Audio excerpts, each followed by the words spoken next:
game sibone imnandi namhlanje sibuke ibhola elimnandi and futhi into ekhombisile iSundowns cha iyakhombisa ukuthi umdlalo wayo mfethu iyayazi into ayidlalayo and they came with a game plan ebonakalayo ukuthi they want to win this game and nakhona iPuluko City beyibonisa ukuthi kuba ngathi ayazi into ebezoyenza la egroundini in terms of sizodlala neSundowns and nakhona bekumele rectify ama mistake abo kule last game beyayenzile babona ukuthi amapha amaphutha still kuyafana benzanga the same thing ukuthi bazama rectify and nakhona into abayenzile is more goals than the last game yabo. Yeah, so why iSundowns iwine 3 namhlanje ePulukwane iwine 1-0? What is the difference? Yabona Stadium.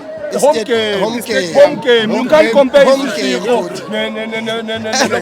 and dakhona futhi mongathatha ukubeka yabona approach yakhe mfethu yazini bebonisa ukuthi yazini abana bekudingeka more than 3 goals. So man of the match uba namhlanje for me it's Adams. Yabona for me Adams mina mfethu yabona ngifuna ukuqamba manje ibambile. Ngicala i-prediction ye Chiefs neSundowns on Wednesday. Mafethu angiboni ukuthi mina iSundowns sizoyipha kalula. Angifuna Chiefs win nakhona 3-1 score. Chiefs 3 Chiefs 3 Sundowns 1. Siyabonga amakhosi for life. Siyabonga amakhosi.